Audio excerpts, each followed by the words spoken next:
حضرت سیدنا جابر بن عبداللہ رضی اللہ تعالیٰ عنہ حدیث بیان کرتے ہیں کہ رسول اللہ صلی اللہ تعالیٰ علیہ وسلم نے ارشاد فرمایا کہ میرے صحابہ، کیا میں تم کو جنت کے بالا خانوں کے بارے میں نہ بتاؤں کہ وہ کیسے ہیں؟ تو صحابہ کرام رضی اللہ تعالیٰ عنہم نے عرض کی کہ جی یا رسول اللہ، ضرور جنت کا تذکرہ فرمائیں کہ جنت کے بالا خانے کیسے ہیں۔ تو حضور علیہ السلام نے ارشاد فرمایا، جنت کے بالا خانے موتیوں کی طرح چمکتے ہیں، اور وہ بالا خانے ایسے ہیں کہ ان کے ظاہر سے ان کا باطن نظر آتا ہے اور باطن سے ظاہر نظر آتا ہے۔ اتنے لطیف بالا خانے ہیں، صاف شفاف خوبصورت بالا خانے ہیں، اور ان بالا خانوں میں جو اللہ پاک نے نعمتیں رکھی ہیں اپنے بندوں کے لیے، وہ نعمتیں ایسی ہیں جن کو کسی آنکھ نے آج تک نہیں دیکھا، جن کو کسی کان نے آج تک نہیں سنا، جن کے بارے میں کسی انسان کے دل پر کبھی خیال نہیں گزرا۔ عرض کی یا رسول اللہ، ان بالا خانوں میں کون جائے گا؟ وہ نعمتیں کون حاصل کرے گا؟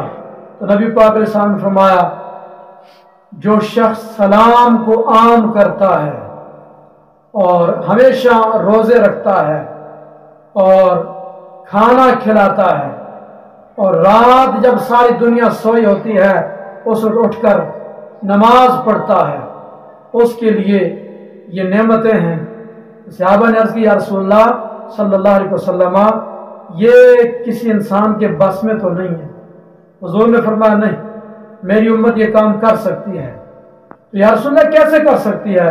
حضور نے فرمایا اس کی تفسیر یہ ہے کہ جو بھی کسی مسلمان سے راستے میں ملے تو اس کے ساتھ سلام کرے، تو چاہے اس کو جانتا ہے پہچانتا ہے یا نہیں جانتا پہچانتا، سلام کرے تو یہ سلام عام کرنا ہے۔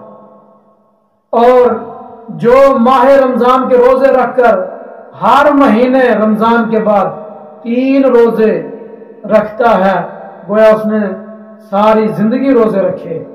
اور جو اپنے بیوی بچوں کو اپنی حلال کمائی کما کر کھلاتا ہے، ان کی پرورش کرتا ہے، دیکھ بھال کرتا ہے، اس نے کھانا کھلایا۔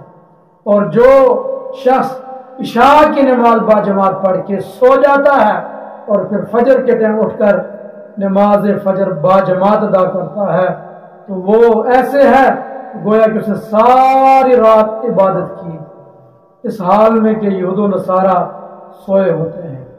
اور اس حدیث کو امام غزالی رحمۃ اللہ علیہ نے مکاشفۃ القلوب کے اندر روایت فرمایا۔